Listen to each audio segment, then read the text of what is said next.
Hello everybody, here we go with the next full ring fixed limit poker video. The limit today is 25 cent, 50 cent, and again it's party poker. I can just start with a hand at the bottom left table. I have 7-8 suited. This is close whether to cold call or to fold. After already two players involved, it's possible to cold call this, especially because my first impression of this table was that it's pretty loose. So I have a... oh, it was folded, unfortunately, if I look at this flop.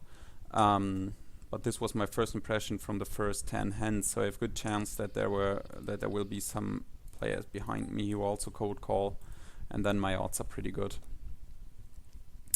The last videos I talked a little bit about the starting end chart and general player tendencies in the micro limits, and now I will go a little bit further and come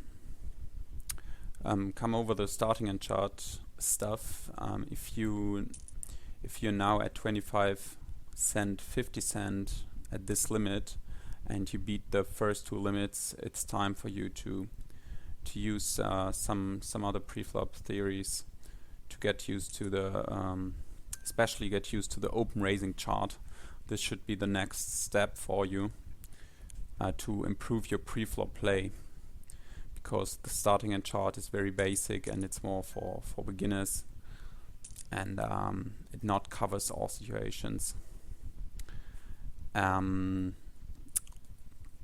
can download the open raising chart in the strategy section, and there you find which hands you can open raise from the different positions. That means that no other player should have limped before. So only if you can open the pot for a raise, if you're first in, then you can raise the hands that are listed there. And maybe we have some situations today where you can use this chart. 8-6 off is definitely not listed. Not even in the small blind.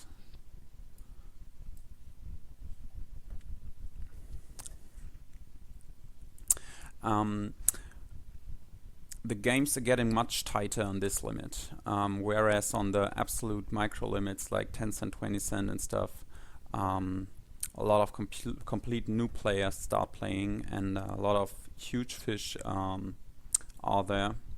It's a little bit different at this limit, on this limit, just because a lot of the players who play here are also beat the other limits, the lower limits. So they made their way as you did, so they're probably not that bad. And you see that from the preflop action. The limit is tighter on average. There are more open raises and less cold calls and less open limps, and you should adapt on these tendencies by being a little bit tighter preflop and raise a little bit more, because your fold equity increases. So now 5-2 offsuit in the big blind. Blind defense is getting more important, and it's an interesting topic. And you should tend to defend your blinds more aggressive, to call more and to re-raise more, just because the people at these limits start to steal the blinds, start to lose up in the steal positions and to raise more hands. For that reason, you can 3-bet more hands, and you can call more hands in the big blind to defend it. Upper left 9 deuce. I have the bottom pair. It's a complete dry board. I would lead out here against only 2 players. Against 3 players in unraised pot, I don't like to bet. I don't see a very big chance to be ahead, and it's just not worth it. Upper right, I mean, I get very, very good odds, so I can call basically any 2 cards here. But I don't like to call a7 because it could be dominated and will be difficult to go on after the flop. In this board I will check and fold. I cannot call on my outs. I mean, there's a very good chance that I'm dominated by ace-3, ace-6, or just a ace with a better kicker.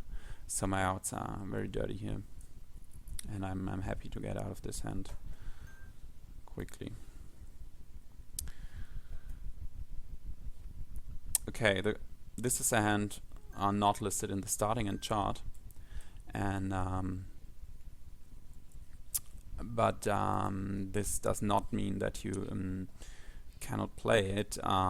If you get very good odds, or let's say pretty good odds, you can call a lot of suited hands.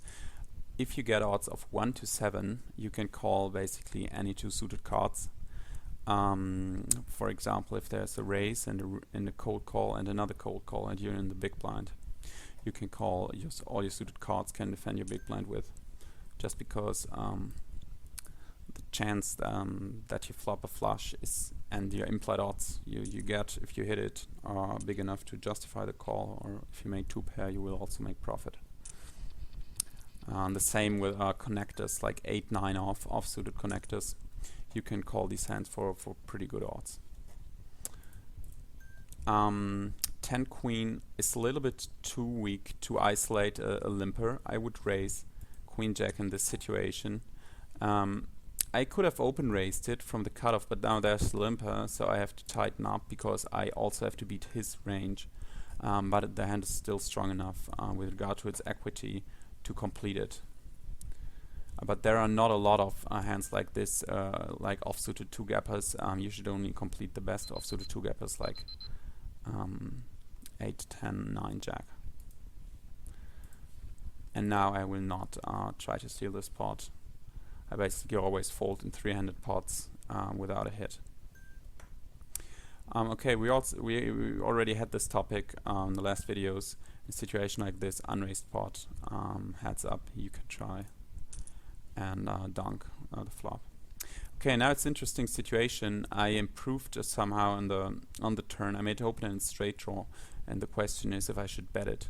The problem is that the pot is very, very small, only 0.75, and I have to bet 50. So I need a lot of fold equity here, and jack's not very good. Could easily be hit by some of the guys, so I don't see a lot of fold equity. And that's why I'm really going to fold this, just because I don't have the odds to call. I'm only getting 1 to 2.5, and this is not enough to call on 8 outs. So if this would have been a dry board, I would probably have bet this on the turn. But I don't think on this board that my fold equity is high enough. The players here probably not very tight and make bad calls, and I don't want to invest like 50 cent in a 75 cent pot. You know, you always have to look at the pot size if it's worth to bet. If I would have had the flush draw, the opener and straight draw on the flop, I would have bet, because then it's much cheaper for me to bluff and has a better chance to succeed.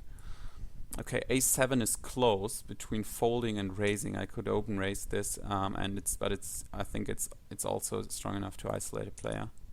I can steal the blinds with it, can create dead money, and can isolate against this player with probably the best hand.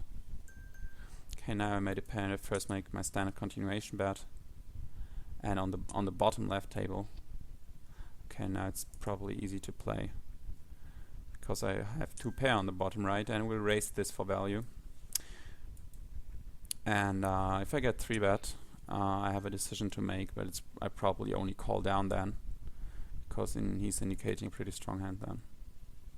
Okay, at the bottom table, I basically just had the odds to call it. I mean, there was a raise and several cold callers and limpers involved, and you can call every pocket pair and every suited connectors for these odds. It would be a huge mistake to fold there, because you have a good implied odds. But now on a flop like this, it's a very easy fold. I'm never ahead and I only have 2 outs. Okay, this is close. After only 1 limper, you should never overlimp. This is the basic rule. After a limper and a cold call, you can cold call your best suited connectors and your best pocket pairs. And seems to be a bad play because he's limping in all the time. So this is one more reason for me to cold call. This is one of the best drawing hands. Okay, he's donking again. So now let's just see what he had in the last hand when he donked on the turn. So because this is very important now. He had a pair of kings, so he played check, call, donk with his top pair. And now my decision is whether to 3-bet or to fold. And I decide to 3-bet because this player is a very bad player. He could donk a lot of hands, and he raised pre-flop. He could just be on overcards and try to kick me out. A lot of players raise overcards on the flop. King Jack. My position was UTG +2 is not listed in the open raising chart in this position, and it is not listed in the starting hand chart, so you can't play it. And now I have to bet the turn to protect my hand.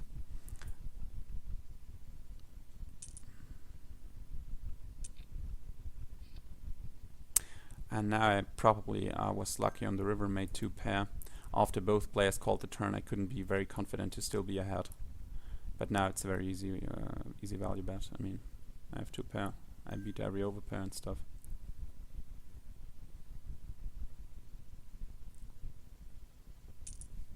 Okay, upper right, pocket rockets.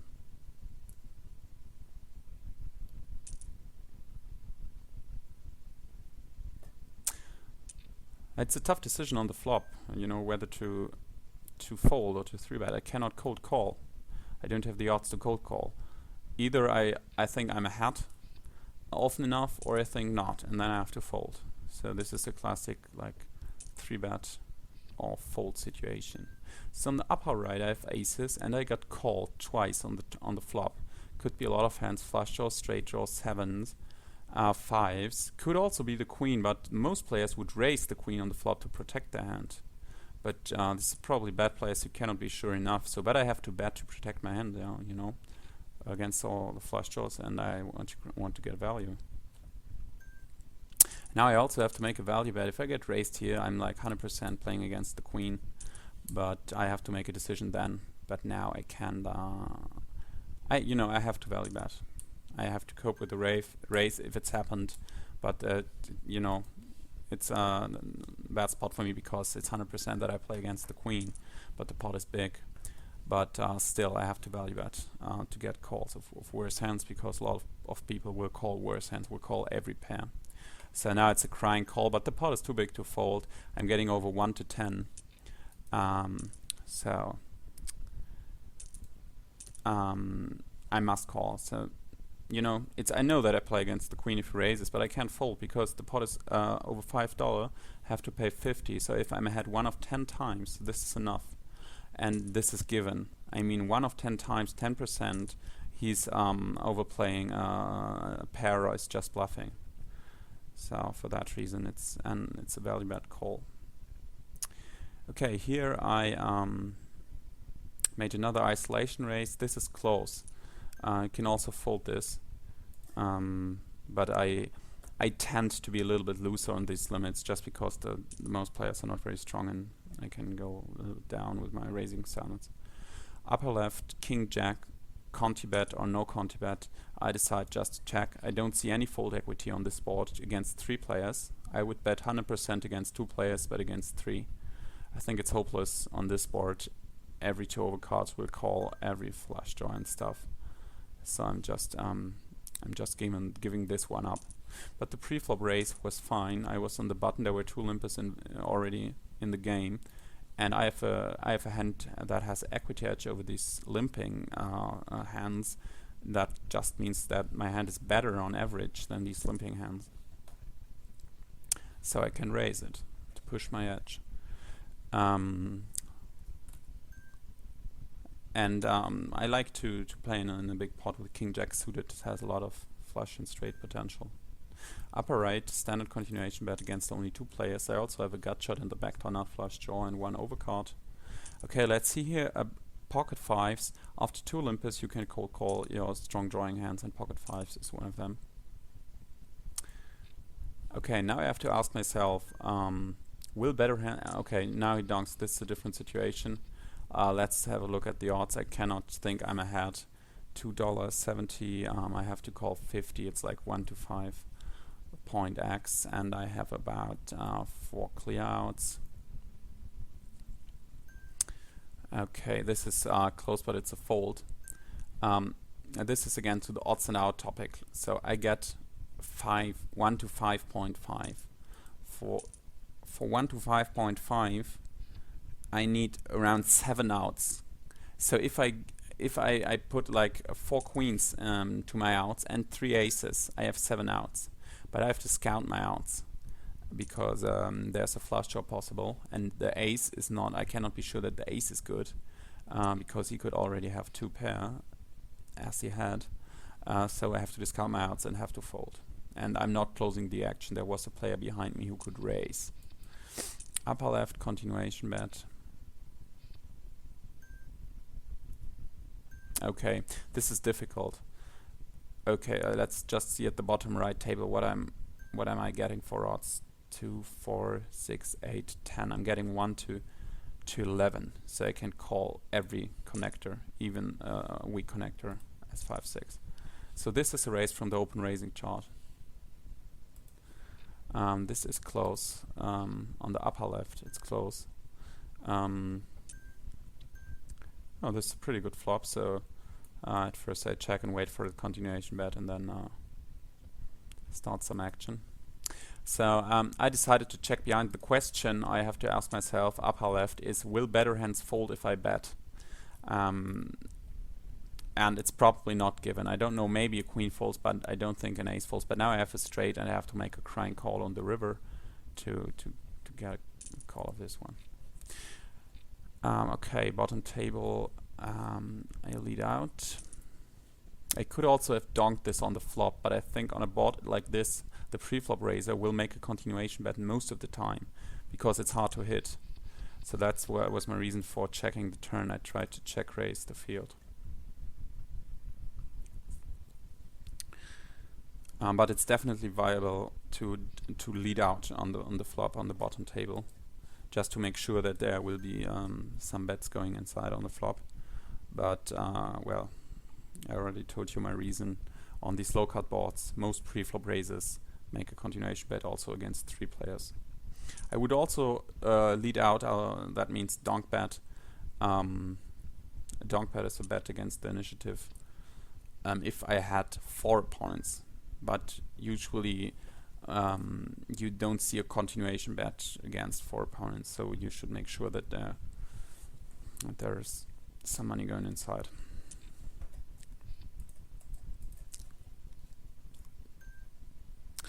Well, pocket raise is an easy open fold. In very loose 4-ring games, you could open limp this from early position, but not in these rather tight games.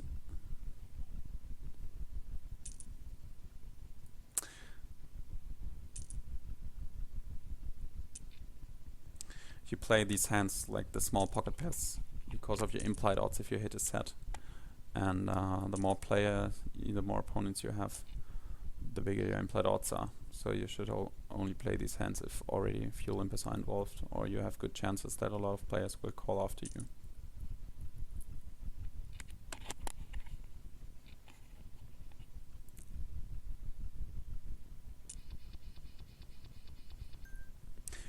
King Jack in UTG +2 is a fold. I could open raise King Queen from this position after the open raising chart.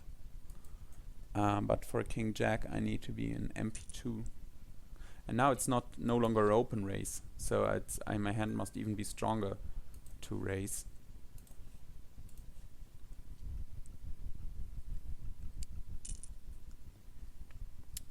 Than if I would have been first to act.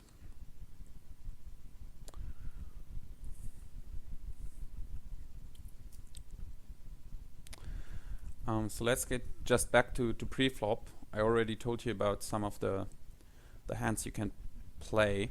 One reason for that you can leave the starting end chart is that you probably just play better post flop. You don't you're more like confident and know what the right plays are, and stuff. And it's no longer a big problem for you to be in pots with marginal hands. You can handle these situations. So you can become a little bit looser.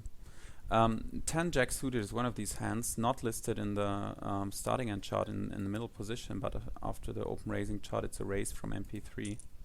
So I open raise this, and okay, I have a gut shot and a backdoor flush draw, continuation bet on the flop, and I hope to take it down just right now.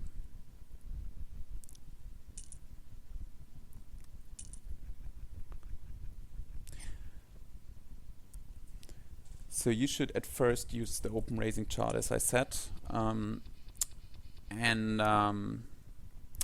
you should call a little bit more if you have good odds. So after, you can generally say after 2 limpers you can start over limping, but you should only over limp your strong drawing hands. So after 2 limpers you can over limp your pocket pairs and also your suited connectors, but that does not mean tray deuce suited, but it maybe starts with 7, 8, only the best suited connectors. 7, 8, 9, 10, 10 Jack, Queen Jack if you don't raise them, and hands, maybe hands like 8, 10 suited, 9 Jack suited, but this is all. And the same with if there's a raise and a cold call, this is pretty much of the same situation. You get similar odds there, and you can also cold call your stronger drawing hands there. And the more players there already involved before you, the looser you can call. So if there's a raiser and 4 cold callers, you can also cold call hands as weak as 7-5 suited and stuff like that. If you get very good odds, like the hand 10 minutes ago on the bottom right with 5-6, if you get odds of like 1 to 10, you can call all hands that are somehow connected or suited, just for the chance to hit like trips or 2 pair or a straight. This is enough to justify the call, because in a big pot like that you have best chances to win a lot of money if you hit a very strong hand.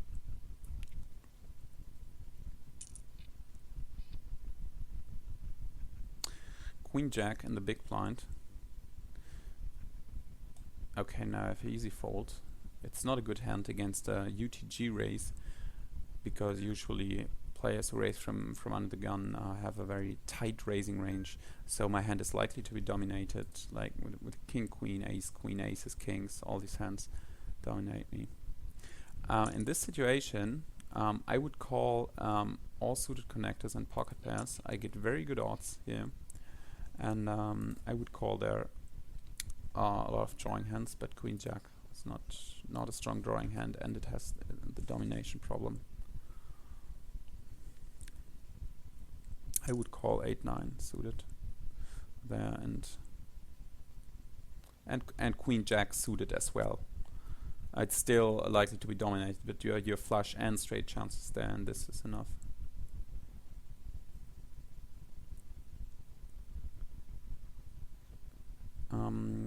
When there's a limper before you, you should be tighter than the open raising chart.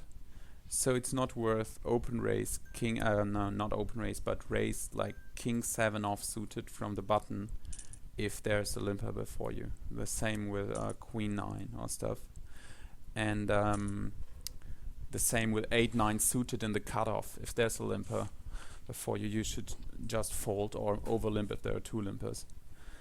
So you should tighten up a little bit and no longer play after the open raising chart. And the more limpers there are, the tighter you should be. So whereas I would open raise a7 from the cutoff as first in, I would not make an isolation raise with it after 2 limpers before me.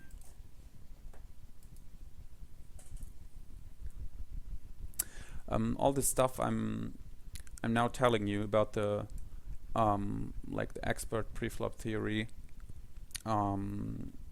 is something you also or you really need on short-handed, because there are much more situations where it's important. But you should also start to, as I said, to use this stuff if you're playing the higher micro limits in 4-ring. Okay, upper left Jack 10 is an open raise from the button, but it's not an isolation raise. It's not strong enough to isolate a player. My minimum hand would be Queen Jack or 10 King to make isolation raise. But I think pocket kings is an easy one. Okay, I'm heads up, a very bad flop. The only card I didn't want to see. If I get raised on this board, for example, I would just call him down. I would just hope to go to the showdown as cheap as possible to let him bluff if he's bluffing, and to lose the minimum against the better hand. Now there's no longer a reason for me to bet. I'm going into the check call. The reason for that is that there are not enough worse hands possible which could call me. The 7 was one main hand that could pay me off. Now the 7 got me, the ace still got me, and I don't want to get raised here, because it could also be a flush draw. It could be aggressive play, a semi-bluff with a flush draw, and I don't want to run into a flush draw or a semi-bluff raise because I fold the best hand then. And if I bet out here again, a 4 could fold because I show a slow of strength. So there's no real point for me to bet. So I bet a check and call for several reasons. As I already said, I avoid a raise, which would be horrible for me, and I maybe induce bluffs. So if he only had a trash hand, he would have folded the turn, but now I can maybe induce bluffs by him. So the best play here is to check and call the turn and the river, especially because I don't have to protect, because there are no overcards that could hurt me, no 2 pairs that could hurt me. Okay, so now I lost the minimum. Maybe he would have raised me on the turn. Upper right ace 10 is close, but I think it's the 3-bet. I can create that money on the small blind and this guy. And this is a cutoff raiser, so he's on a steal raise. Okay, he's isolating a player, so he's probably not on a pure steal raise, but his range is still pretty big. So I have an equity edge with ace 10 suited over this raising range. So my hand is best there on average. And now this board is like worst possible, but the pot is very big, and you look at this pot and what I'm betting, it's worth it. So now I could have open raised this from MP3, but not from this position, and this hand is not strong enough to isolate a player, so it's an easy fold. Now I give my hand up, 2 callers, and there could be a better ace outside. I don't have any fold equity against clubs. I don't think I'm ahead often enough. I don't have a good reason to bet out. And now I can fold it. I mean, okay, but let's just see. It's 1 to 9.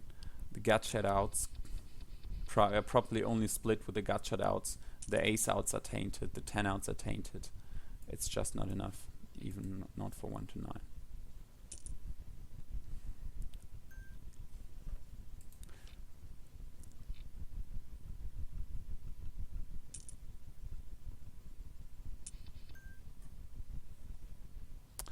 Okay, at the bottom right we had an interesting spot for a check call with initiative. You should do this rarely, but this was a perfect spot for it. And yeah, well, I already explained the reasons for that play.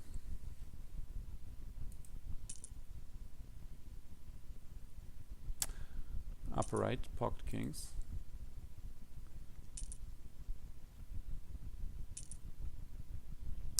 This guy is obviously going for a pro, but I don't think he will achieve his aim by cold calling in the small blind, because this is always a mistake.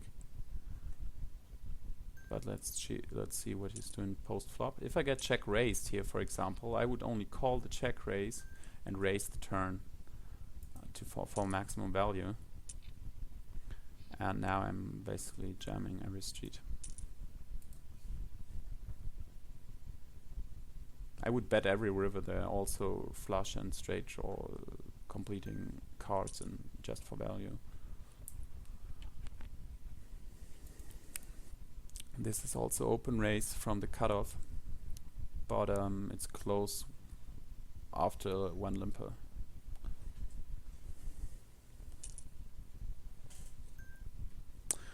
Well, as I said, it's close now.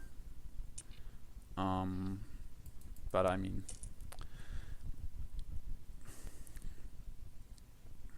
the more action we have, the better it is for a video. And the players are pretty tight, so I have a good chance to, you know, he folded, so this is good value for me. And I'm now heads up. Yeah. Oh, well.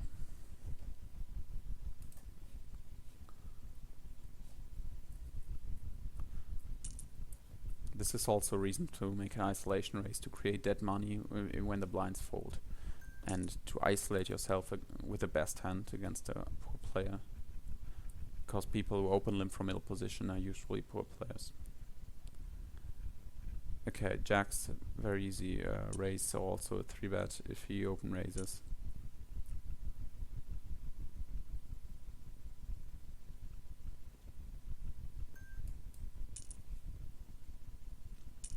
Isn't he the guy that open limps 100%?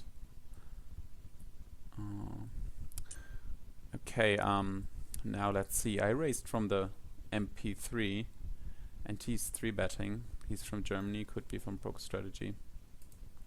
I think I have an equity edge over his 3-betting range, and therefore I cap my hand. He's probably 3-betting every better ace, ace-10 and better. Bottom table, easy open raise with 9s. Upper right, I can, it's closed now, but it's a fold, it's only one raiser. Now upper right continuation bet, and after his raise, I'm pretty much done with his hand. Just because I'm capping pre-flop, he's showing no respect, still raising the flop with the overcard. I can fold this one. Bottom table, I'm doing one more bet, but I'm willing to fold to a raise. Just too likely that I'm beat, but there are some draws possible, some gut shots and stuff. He could also have this 6, so I make another bet. Okay, my hand was folded, but this was actually my plan, to fold this hand. Just because I cannot believe that he has a worse hand there. Raising the flop with a queen after I cap pre-flop. He must give me credit for my pre-flop play. So it's very likely that I play against ace-queen, king-queen, or aces or kings, pocket queens. Also pocket 8s and stuff possible, so not enough hands left I beat.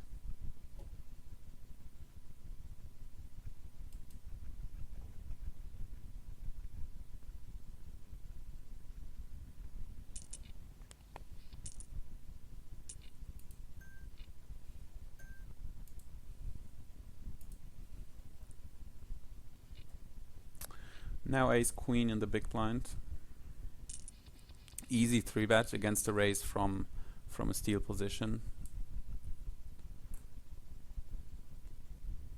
As I said, you can't give a raise from a steal position the same credit as a raise from early position. You should look where the players are raising from. And he's raising from the small blind. This can be every 2 cards. So I can 3-bet a wide range of hands because I'm better than his range. And now it's okay, let's see. This is difficult because this is a blind battle and there are a lot of bluffing going on in blind battles, but the board is pretty dry, only a flush draw possible, no straight draws, so I can probably fold. But he could also check raise the 8 or the 4 or the flush draw, so my outs are often good, so I'm peeling one more bet. It's a little bit too weak to just fold the flop. It's possible, but you know, it's also like metagame reasons. I don't want you know, to get bluffed out all the time. So and now I'm calling him down. I didn't see a lot of value in raising. I don't want him to fold an 8, and I want to lose the minimum against the king. So I'm just calling him down. I'm still ahead against the 8. Busted flush draws. I don't know how aggressive he is. Maybe it's better to fold this on the flop on this limit. Probably the players are tight enough to only check raise the king here. So, but I don't know this. I'm used to much more aggressive players, and to these players it's wrong to fold the flop. So, this is probably a too loose play again on this limit. The players are just too tight, and with regard to the poker strategy, players too weak and too reasonable to see a lot of bluffs from them.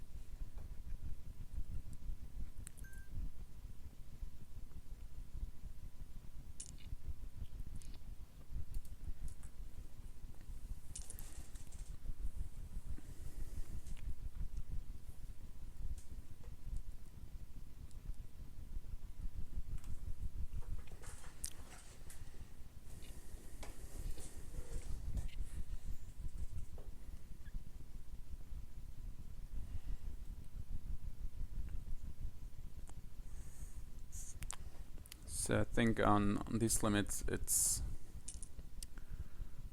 a good thing to play at night. As you see, I mean, there are some very bad players on the tables, like this guy and some others who always limp in and stuff. But generally it's not very loose, you know. So I'm this evening now, and I think at night it's much better. The game's probably much looser, and if you have enough time, like after midnight, you should probably play your sessions then. The win rate is probably much higher than if you play on the day.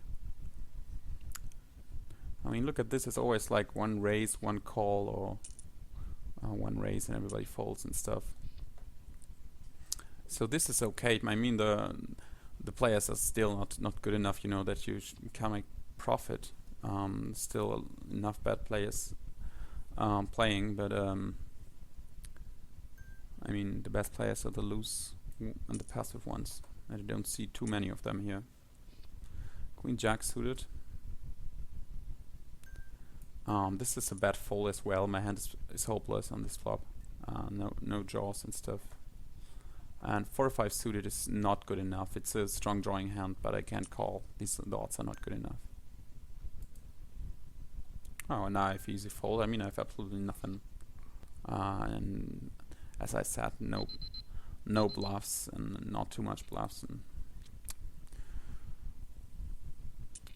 But you have probably better chance to bluff people out on this limit and then on lower limits, because on this limits there are also something like some tags and some weaker players, and not only these loose passive guys.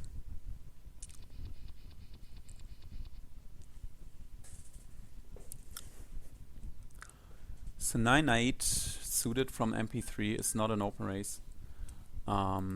Jack 10 suited is open raise. But the table is very tight, so I have very good chance to win the pot pre-flop. No, but not this time. And there was a poker strategy guy in the big blind, I guess.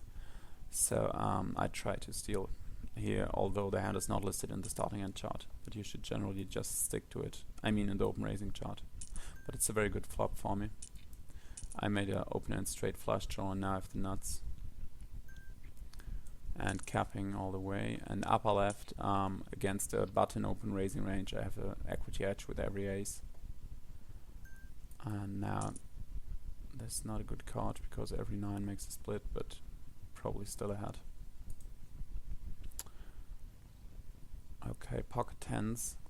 Okay, this is a UTG race, so I somehow fear it, because as I said, his range is probably very tight. But pocket 10s is still good enough to make a 3-bet. But this is close. I'm playing against UTG race. Against a race from this or this position, it's much easier. but I don't have a big equity edge with pocket tens. But it's still a re-raise. My equity is still more than his range. Is still better than his equity on average. So that means that I usually have a better hand. And I can, as I said, I can't create dead money, and I don't want to play pocket tens against more than one player, because this hand is very vulnerable, and I don't wanna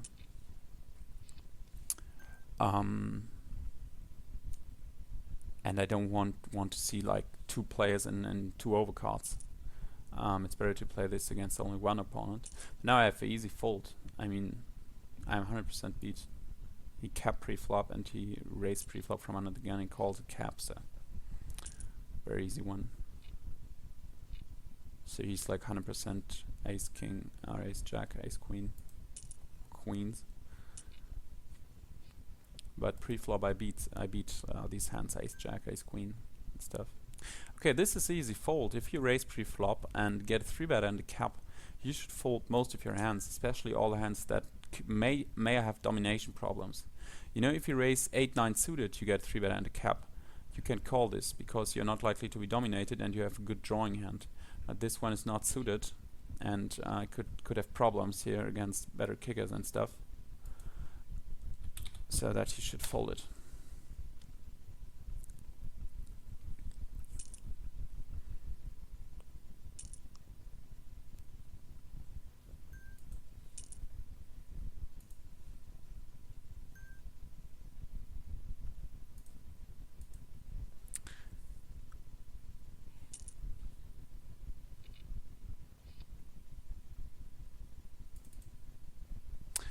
Okay, we have 40 minutes now. I will stop here. Next time it will be about a very important topic. I will explain you a little bit about the flop short-handed. No, let's not say short-handed. It's just the heads-up standard moves on the flop. This is very important to understand and to use these moves. And you can handle a lot of situations with if you know the standard moves and you use them correctly. All right, see you next time. Bye bye. Bye bye.